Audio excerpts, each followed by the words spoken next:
हरिओम नमस्कार। आज हम कार्तिक महात्म अध्याय 7 सुनते हैं।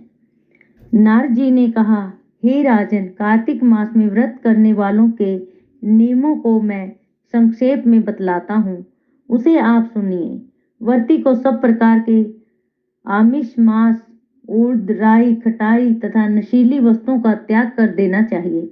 व्रती को दूसरे का अन्न ग्रहण नहीं करना चाहिए, किसी से द्वेष नहीं करना चाहिए और तीर्थ के अतिरिक्त अन्य कोई यात्रा नहीं करनी चाहिए। देवता, वेद, ब्राह्मण, गाय, व्रती, नारी, राजा तथा गुरुजनों की निंदा भी नहीं करनी चाहिए। व्रती को दाल, तिल, पकवान व दान किया हुआ भोजन ग्रहण नहीं करना चाहिए। किसी की चुगली या निंदा भी नहीं करनी चाहिए। किसी भी जीव का मांस नहीं छूना चाहिए। पान, कत्था, चूना, नींबू, मसूर, बासी तथा झूठे अन्न का भी प्रयोग नहीं करना चाहिए। गाय, बकरी, भैंस के अतिरिक्त अन्य किसी पशु का दूध नहीं पीना चाहिए। कांसी के पात्र में रखा हुआ पंचगव्य, बहुत छोटे घड़े का पानी तथा केवल अपने लिए ही पका हुआ अन्न प्रयोग नहीं करना चाहिए। कार्तिक माह का व्रत करने वाले मनुष्य को सदैव ब्रह्मचर्य का पालन करना चाहिए। उसे धरती पर सोना चाहिए और दिन के चौथे पहर में केवल एक बार पत्तल में भोजन करना चाहिए। व्रती कार्तिक माह में केवल नरक चतुर्दशी, जिसे छोटी दिवाली भी कहा जाता है, उस दिन ही शरीर में तेल लगाना चाहिए। कार्तिक माह में व्रत करने वाले मनुष्य को सिंघाड़ा, प्याज, मट्ठा, गाजर, मूली, कांसी फल, लौकी, तरबूज, इन वस्तुओं का प्रयोग बिल्कुल नहीं करना चाहिए। रजस्वला, चंडाल, पापी, मलेच्छ, पतित, व्रतहीन, ब्राह्मण, दोषी और नास्तिकों से बातचीत नहीं करनी चाहिए। भगवान विष्णु को प्रसन्न करने के लिए अपनी शक्ति के अनुसार चंद्रायन आदि का व्रत करना चाहिए और उपर्युक्त नियमों का पालन करना चाहिए।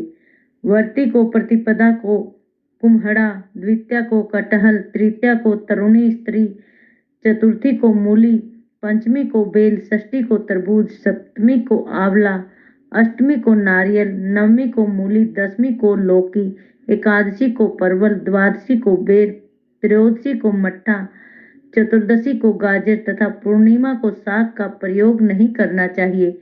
रविवार को आंवला का प्रयोग नहीं करना चाहिए।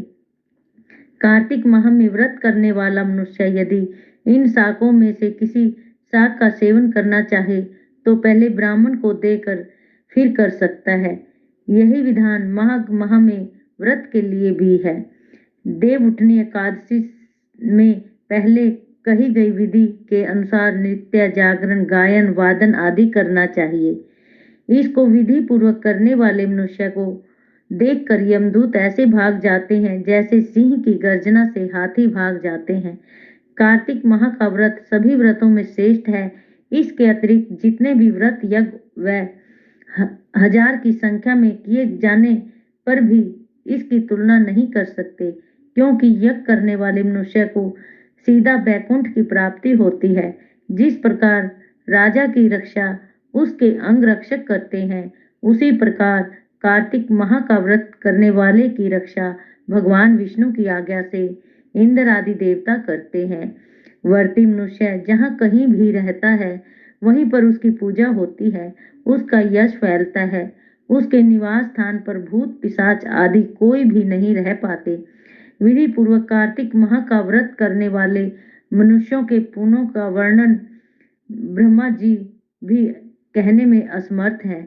यह व्रत सभी पापों को नष्ट करने वाला, पुत्र पौत्र प्रदान करने वाला और धन धान्य की वृद्धि करने वाला है। बोलिए कार्तिक महात्म की जय, विष्णु भगवान की जय, तुलसी माता की जय, तुलसी महारानी नमो नमो, हरि की पटरानी नमो नमो, तुलसी महारानी नमो नमो, हरि की पटरानी नमो नमो। ओम नमो भगवते वासुदेवाय नमः। ओम नमो भगवते वासुदेवाय नमः। ओम नमो भगवते वासुदेवाय नमः। हरि ओम।